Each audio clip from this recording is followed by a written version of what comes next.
Good evening, everybody. It's great to have so many of you here. Oh, please, hold your applause until later. Now, to today's topic. Why ants make for great pets. Ah!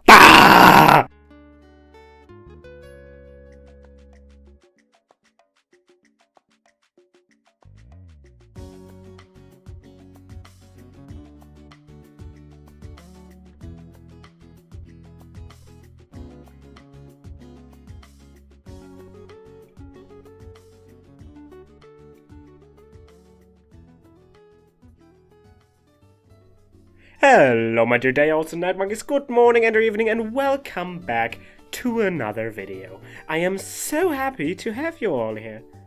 All two of you that didn't click off as soon as it became obvious that this is a long form video essay and not an animated story time. I apologize for deceiving you. Now, let's talk ants. No, not that one. No, also not that one.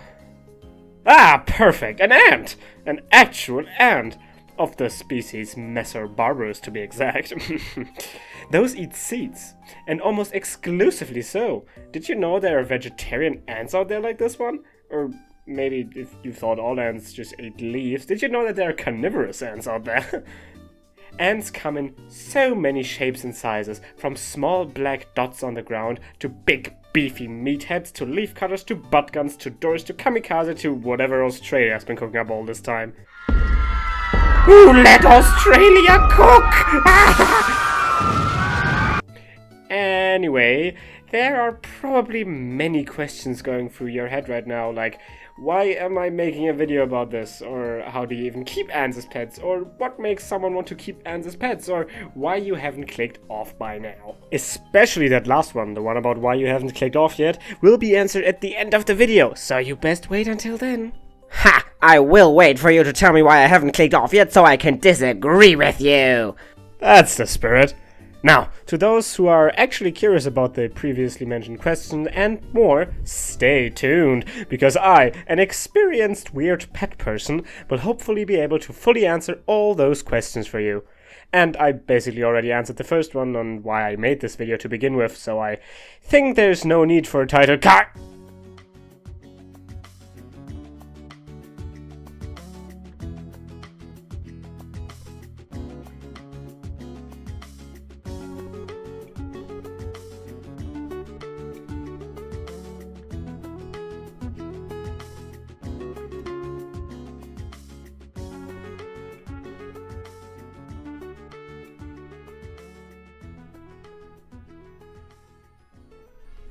To answer it simply, I like ants.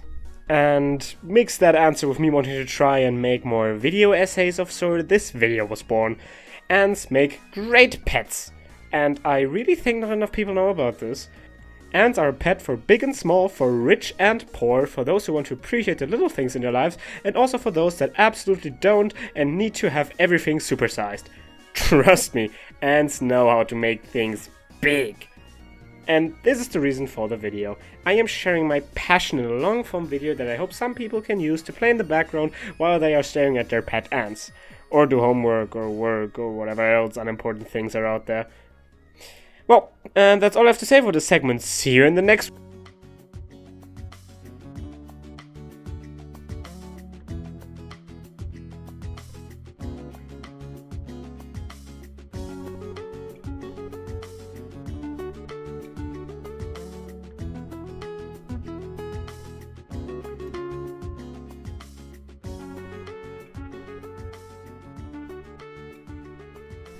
Okay, so let's get into this. The history of ant keeping. I know, this all sounds really not all too exciting, but it also won't take too long. Maybe you'll even learn something new and unexpected. I mean, did you know that the first formicarium, that's what you call an ant terrarium, was invented by a French entomologist and polymath Charles Jeannet? Or is it Charles Jeannet? French are weird. In the year 1900? Yeah, one of the few good things the French have created for the world. According to Wikipedia, he was apparently even knighted after presenting his invention at the Exposition Universelle in Paris. It's great to know that the Legion of Honor, the people that knighted him, were also great ant enthusiasts. Now, I am aware that simply quoting Wikipedia is probably not the most professional way of getting information about formicariums, but in my defense, Charles Jeannet is only really a speck in the history of formicariums. He never marketed his invention, and thus ant farms were only really known to French people who saw it at the Exposition. And I don't think a random French person seeing 2 panes of glass that sandwiched some dirt and ants in between really knew what they were looking at. Which brings us to Frank Eugene Austin. Born in June of 1873, he was an alumnus of the College of Dartmouth who graduated in 1895. What is interesting is the fact that he actually had nothing to do with ants before the 1930s. Even more interestingly is that in 1896 he assisted in taking the first X-ray picture of a human in the United States. X-rays being first discovered only a few months earlier by Wilhelm Röntgen in Germany, pictured here simply because his beard is magnificent.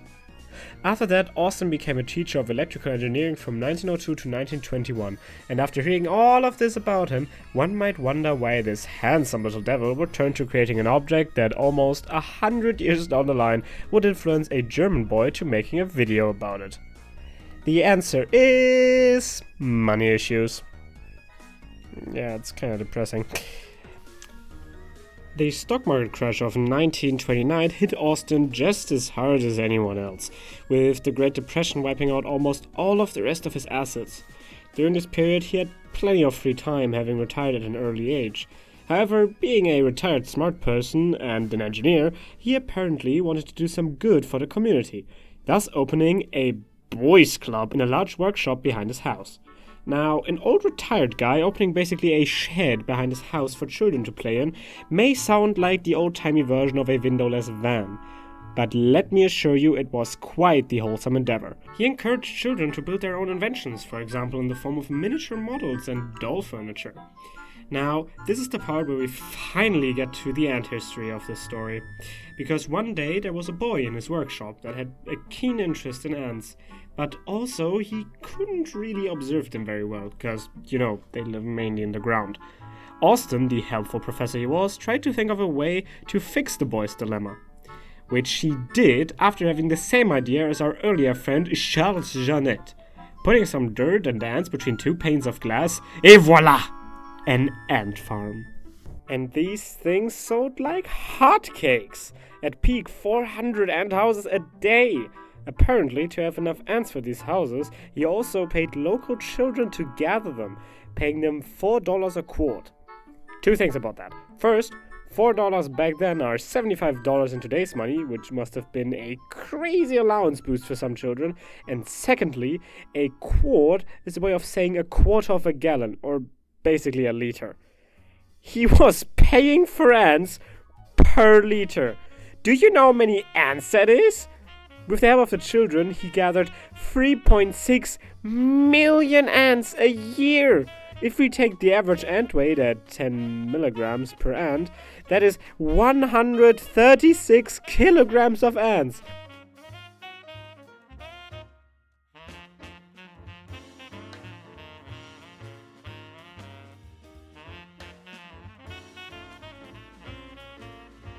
He was swimming in critters, literally. His ant houses were such a big success, they had spin-offs of spin-offs. He had like a dozen types of ant houses and ant palaces going for $50 in the 1930s, which is about $1,140 today, at least according to a single Google search. Anyway, apart from that, he also released a line of children's books, a bee observing house, butterfly rearing kits, and cricket houses. In complete opposite to Charles Jeannet, Frank Austin was a marketing Jesus. Of course, though, not all of his business ventures were successful, but I don't want to make this whole video about this guy, so I will pull a cut here in the history of formicariums. And before I move on, I want to say thank you to the College of Dartmouth, who had 2 very interesting short articles, which I used for most of the information Or at least I thought this was the end of the history segment, right until I found out that there actually still exists a whole bunch of marketing material and pamphlets and so on of everything Frank Austin did, which I got access to yet again through the very nice people of the College of Dartmouth who provided this material. I did have to ask nicely, but after I did that, they sent me pages of materials. Oh yeah, and I also lied about why I needed it, because I was embarrassed to say I needed to make a video about ant keeping on my channel of microscopic size, so I told them I needed to make a school project about ant keeping. I really hope none of them ever see this. But if they do, hey, sorry about lying, but I promise I treated all of it with the utmost respect. Anyway, now let's take a look at the funniest and stupidest parts of this. Now, this here seems to be a kinda how-to guide to keeping ants. Looking at it, I can't help but think it's always weird to think that people back then smoked so much more than nowadays. I mean, this paragraph is called Ant-I-Nicotine, which is a great pun, first and foremost. But then you notice that this is a warning to not smoke inside of your ant house, inside of a toy advertised to children. I repeat, this guide has a part that tells the people that bought it to not smoke inside of a children's toy. And the funniest part is that they only say that at the end of the bullet point. They used the space before to say that humans are the only animal capable of smoking and to make fun of a friend of theirs that is addicted to smoking. Apparently, they told a random guy that only humans can smoke, after which their friend told them that for that the humans is, quote, the biggest fool of them all. And then they say they wouldn't have quartered him if he wasn't a chain smoker. I mean, I guess it's at least not positive towards smoking, but still, poor fella. Move on, there's a few more ant puns. Here you can see the prices for the ant houses. Look at those prices, man. Inflation do be a jerk. This part's also great. Here they compare some ants to the Congress of the United States, all while calling them dictators, which kind of seems contradictory, but who knows what that says about the person that wrote this. Here, the people from Dartmouth also send me some other pamphlets. Like, here we have a guy called Joe Cosman, who is buying red ants as a penny per ant, planning to sell 800,000 ant farms at only $2.98 per farm. That's a real deal in contrast to the gargantuan $7 whole you had to pay for the previous ones. Even though here you can also see the real capitalist behind it. Because the guy I talked about here apparently had a business of selling weird and new stuff in obscene quantities, only to then move on to something else when competition arrives. He doesn't even know what he wants to sell later, but apparently a million things get invented a day, so why bother thinking more about it? God damn. He also sold 1.5 million shrunken heads that this article points out are not actual human heads, which is unrelated to everything else, but I think it was funny and kind of weird. Also, it's kind of scary that they felt the need to specify he didn't actually sell 1.5 million shrunken heads. The past is a weird place. Oh yeah, and lastly, I want to show you all this beautiful poem about ant colonies and about how great it is that all the women do the work in those. Side note, I don't know if I mentioned it before or will after, but most ants in a colony are actually female, so that's why. Our hats come off to the male ants that let the ladies do all the work. Brothers, wouldn't it be great to have women folk do all the work in the communities? he's fantasizing. He's fantasizing about being a male ant. This is great. Come for the ants as children's toys, save for the sexist undertones and poems written about how great it would be to have to do nothing while having women serve your every need. Oh, man. Anyway, as much as I'd love to go over every single common and offensive word used here, which there are enough of, sadly, I already wasted enough time on that. Thanks again to Dartmouth for this, and if you also want to read through this, because maybe you got an actual school project to work on, you just have to get in contact with them. I mean, I live in Germany, far away from Dartmouth, but they didn't care and still send me all of this in a matter of days. So yeah, great people, great college, I think maybe I've never been, but thumbs up from me. On with the video.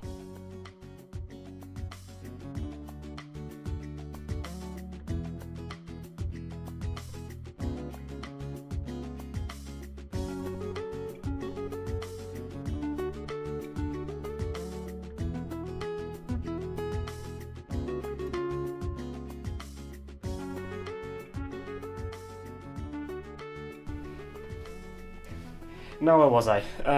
Right, Formicariums and how to actually keep ants. Having talked enough about the past, I think it's time to actually talk about how ants are kept nowadays, which is probably more important to this entire video, but what can I say, I just like history.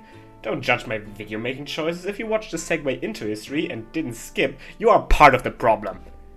If you did however skip that part, kudos to you. I still don't care about your Anyways, modern Formicariums, they usually look something like this.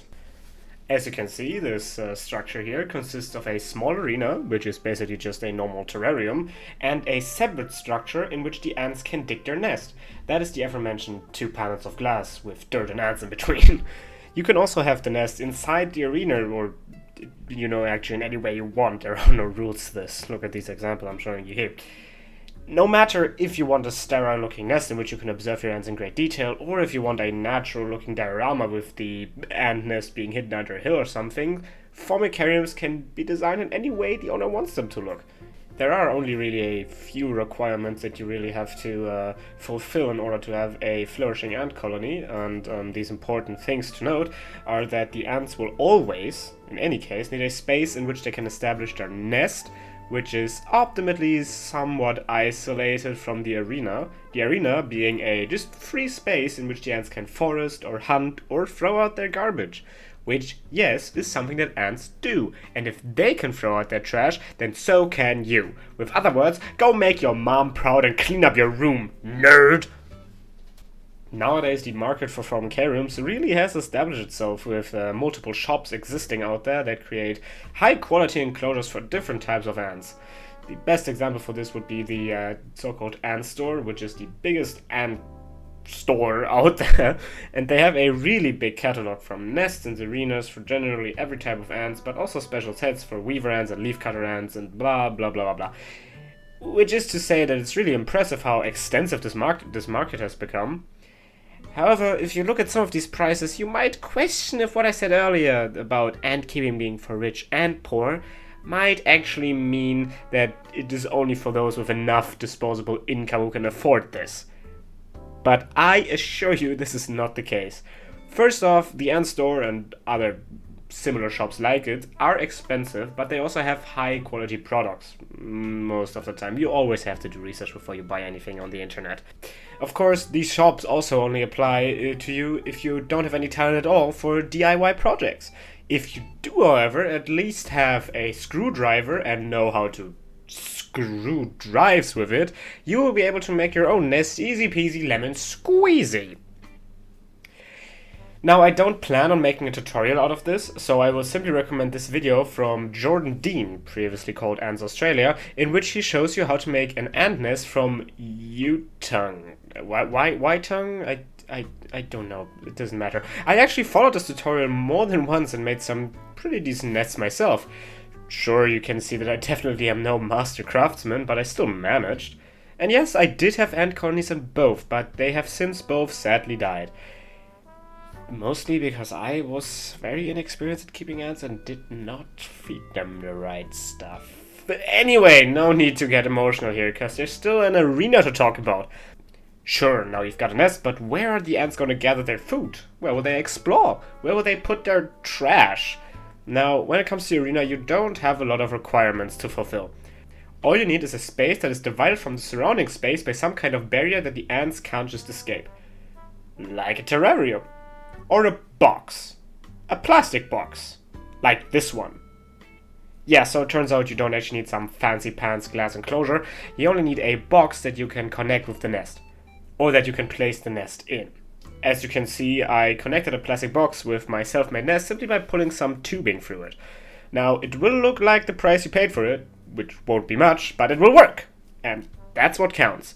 Which is why this hobby is such a great one to have. Because ants are so small and can basically survive the apocalypse, You can think of any nest design your creative mind is capable of imagining and build it.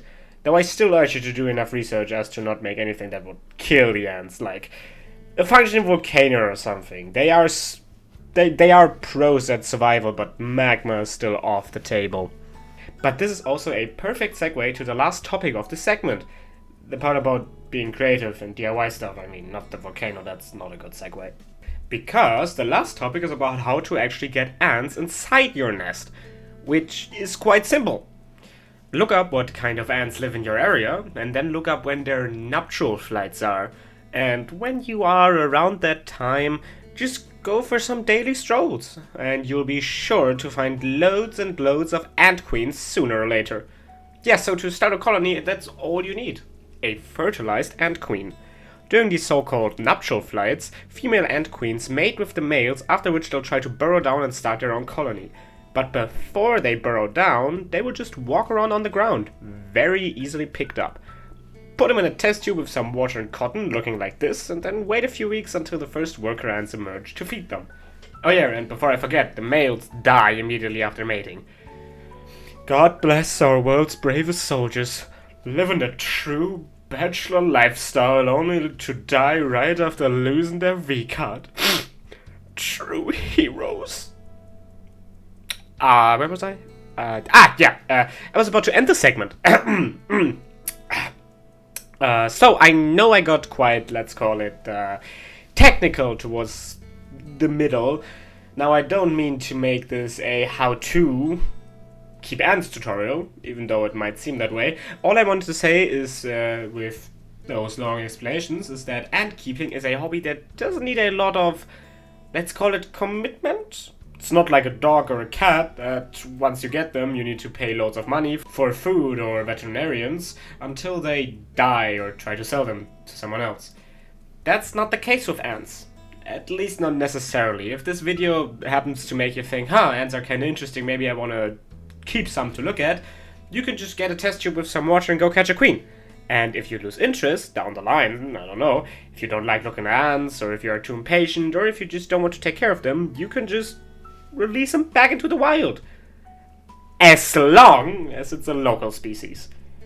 Should you decide you want to keep an exotic ant species, meaning a species that usually inhabits a different continent than the one you would keep them in, or in general a different region, it's not that easy. That's because exotic ant species could really mess up your local ecosystem should they be released into it. Which is why I urge everyone who wants to get into ant keeping to do adequate research on the specific species you plan on keeping, especially if it's an exotic species. You really need to consider the fact that those are more like a dog or cat. You can't just make them disappear if you don't want them anymore. But before I start to make this hobby look bad by talking about negative things, let's get to the next segment, right? That one being...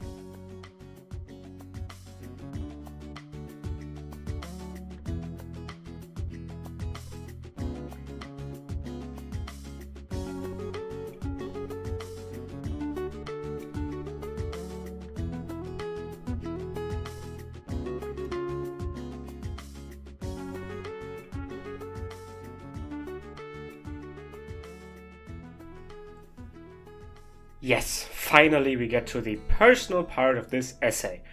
Now, in theory, this segment doesn't really need to be personal because I could also just list reasons why ants make good pets, which I will do. However, I will also connect these reasons with personal experiences of mine. Mainly because it's my video and I want to do that. Thank you very much! Okay. So there are a myriad of reasons I could list, as well as a myriad of people that this hobby can be interesting for. So how about I start with just generally interesting things about ants. A question that you might have reasonably asked is, Draken, I now have a bunch of ants in my house, but what do I do with them? The answer being, observation. It's kinda similar to what you do with fish in an aquarium. You observe. And by golly, there's a lot to observe. Every ant colony is always doing something. Some nurture the brood, others dig tunnels, some care for the queen, again others throw out trash, and so on. if you really just sit down and start looking at what these little fellows are doing, the jittery mess of little critters, as it might have looked like before you started paying more attention, might just turn into an intricate system of hundreds of individuals that know exactly what they are doing, with ant highways inside and outside of the nest, where they are scooting past each other with an intricate flow or the careful coordination needed to hunt down prey. Ants have a society so efficient and organized, we humans can only dream of it. I mean, not really. We humans aren't as efficient as ants, mainly because we have personalities and individualities that I don't think we should want to get rid of just so we could live more efficient. But I think you get the point. But that intricate system that ants have is just incredibly relaxing to look at. And let's not forget that these colonies are still made up from individuals. You can pick a single ant and just follow it. Follow it with your gaze and see where it leads you to. Maybe it will go outside to hunt or sprint around exploring the territory. Though that might be a bit annoying to follow as a giant human staring down at these little fellas, but don't you worry. Remember the ant queens mentioned earlier? Well, usually those are real easy to spot and keep an eye on, simply because they tend to be quite a bit larger than the rest of the workers. Though that does vary with species, as with basically every single thing of these little critters. Anyway, should you spot the queen in her chambers, I find it especially relaxing to just take in her majesty. From my experience, the ants in the queen's chamber are often quite chill, considering they mostly spend their time grooming and feeding the queen. But that does sound quite boring, doesn't it? Watching animals just clean each other for a while, with nothing unexpected or even fast moving going on at all. But I would disagree with you on that. If you sit down and just observe the queen with her entourage, you can really see the beauty and wonder of nature right in front of you. That queen has birthed every single one of the ants in this colony. And not only that, you can also see these biological nanomachines from up close. Just think about how much is going on in these tiny creatures. They have muscles to move their mandibles, sometimes even independent from each other. And if you pay close attention, you can also see that the mandibles aren't even their mouths, but rather a grappling arm with which to grab things, while their real mouth tools are behind it. And that's not even everything going on with their head. They have antennas with which they can seek out and read pheromone tracks, those being a kinda complicated system of different basically smells that ants can lay and then read to know where to find certain stuff. For example, where they found food or water, or just to find their way around the nest. I mean, ants do have eyes, though they can only use them to detect whether there's light or not. Even though, with how much variety there are to ants, there are also ants that barely use pheromones at all and rather actually use their eyes, like the Australian bull ants, which have ginormous gawkers. But before I get carried away talking about different species of ants, that's not even everything you can see when looking at ants doing stuff. Looking at ants work is like looking at a complicated machine. It's soothing and interesting just because it's running something seemingly impossible to organize extremely smooth. And I didn't even mention the observation you can make if you decide to intervene yourself into the ants' life. With that, I don't mean go trick-or-treating or something inside the ant nest. I mean by feeding them. If you feed them live prey, you can observe how they instinctively know how to hunt.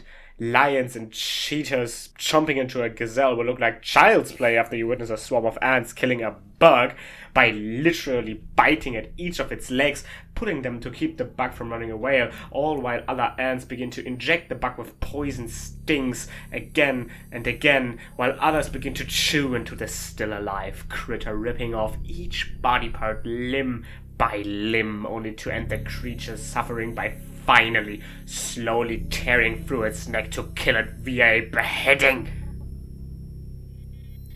So that from its nutrients, a new generation of life can be birthed. Don't feel too bad about their prey. They're all insects. They don't have feelings. I hope. The reason I'm going into so much detail when describing what one can see while observing ants is because I have seen all of what I've described myself in my own colonies. When I was still in school, I sometimes, as we teenagers do, didn't really feel good about myself.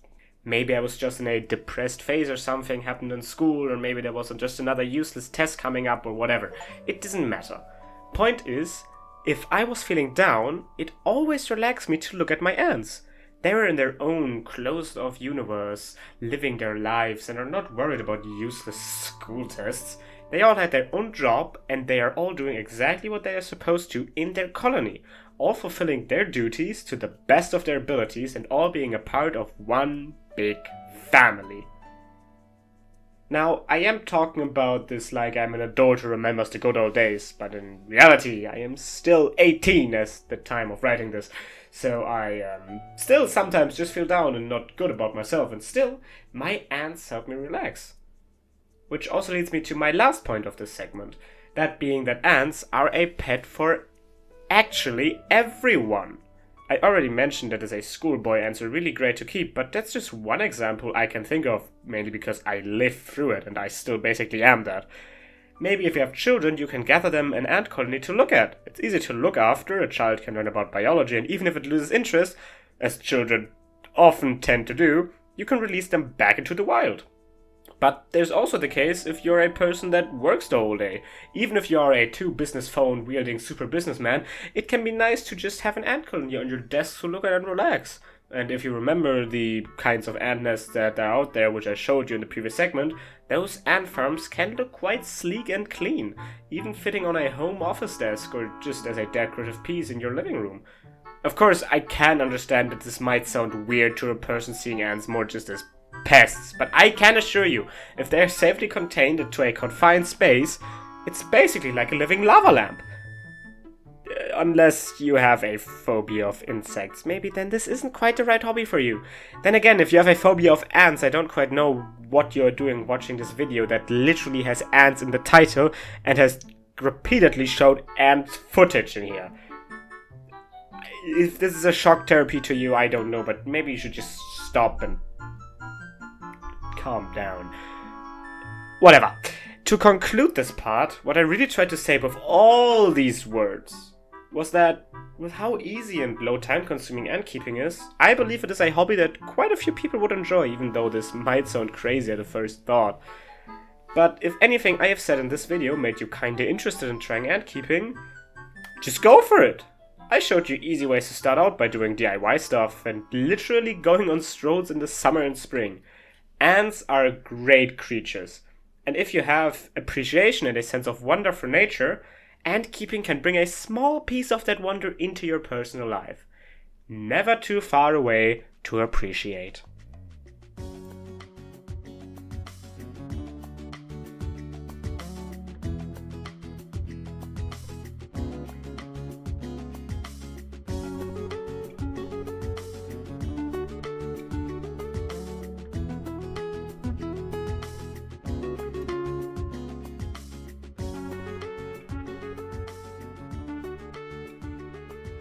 Okay, so remember when I said at the beginning I would tell you why you wouldn't have clicked off by now? I remember! Well, that was a clever setup for the end of this video. And should you have actually watched to this point, you have fallen right into my trap. What? Simple, because you, listening right now, are one of the presumably two people having watched till now. You yourself must have some kind of interest in what I said. And for that, I thank you. And now you have to think about yourself and why you thought this here cheap video apparently piqued your interest. Weirdo. What? No, I can't think about why I do stuff. People on the internet tell me that. Or you can just go back to calling me a stupid nerd that has a weird hobby and watching my video was like looking at a car accident. It's so bad you can't look away. It's your choice how to interact, if at all, with this here essay. Yes, you are the weirdo. I will leave a comment saying that. Okay, well, I think this has been enough rambling right here. To actually conclude my video, I want to say that my here expressed love for ants is only really an extension for my general love for the diverse world that are classified as animals people don't usually keep as pets. If you also keep ants or other bugs or snakes or spiders or birds or even just cats or dogs, I hope that you can also feel the appreciation and love for your animals as I do for my ants, and my fish, and my bugs, and I think you get the point. If you love whatever pets you have, or in general any animal or part of nature, be it far away or in your living room, I think you can emphasize I think you can empathize with the feeling I expressed in this here video. And now all that is to say is thank you for watching. I hope you enjoyed your stay. Leave a like and subscribe on your way out, and hopefully you'll check in on this channel sometimes as well. Goodbye.